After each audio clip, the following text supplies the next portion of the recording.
প্রশ্ন, stop cock খোলা অবস্থায় মিশ্রণের মোট চাপ কত?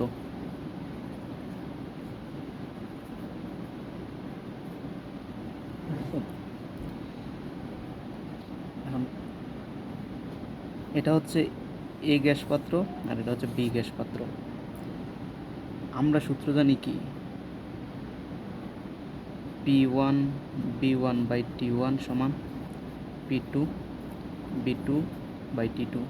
এখানে হচ্ছে আমার টি সেম দেওয়া, একই দেওয়া, তাহলে হচ্ছে আমার টি এর টার্মটা লাগবে না। যদি 27 করে বসায় তাহলে কাটা যাবে। P1 B1 সমান P2 B2, এই সূত্র। মিশ্রণের মোট চাপ সমান মিশ্রণের মোট সমাধান। মিশ্রণের মোট চাপ সমান মিশ্রণের আংশিক চাপের সমষ্টি। আংশিক চাপের সমষ্টি। তাহলে মিশ্রণের মোট চাপ যদি পি হয়, আর এ পাত্রের আংশিক চাপ যদি পি এ হয়, আর বি পাত্রের আংশিক চাপ যদি পিবি হয়, তাহলে পি সমান পি এ যোগ পিবি। এখন আমরা পি এ বাইর করবো কীভাবে? পি এ হচ্ছে এই পাত্রের জন্য হচ্ছে আংশিক চাপ, এই পাত্রের জন্য মিশ্রণে আংশিক চাপ, আংশিক চাপ। কারণ এই পাত্রের চাপ সূত্র ছিল কি, P1 B1 সমান P2 B2।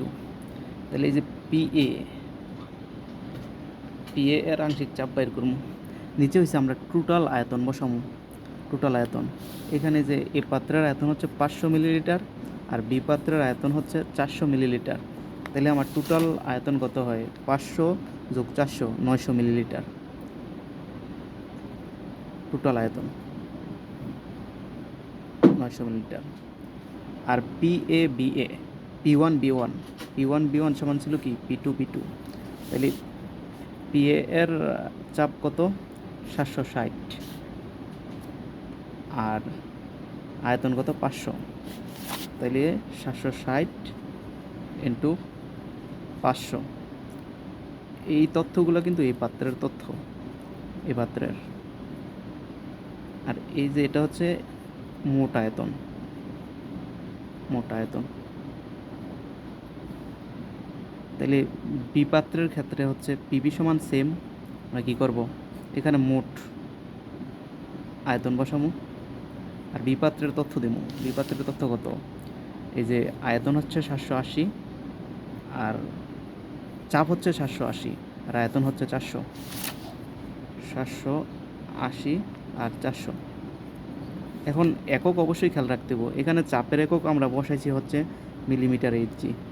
তাইলে এই যে পি এর জন্য যেই মান পাবো ওইটাও বসাবো হচ্ছে মিলিমিটার এইচজি, অথবা পিবির জন্য যেই মান পাবো ওইটাও বসাবো মিলিমিটার এইচজি।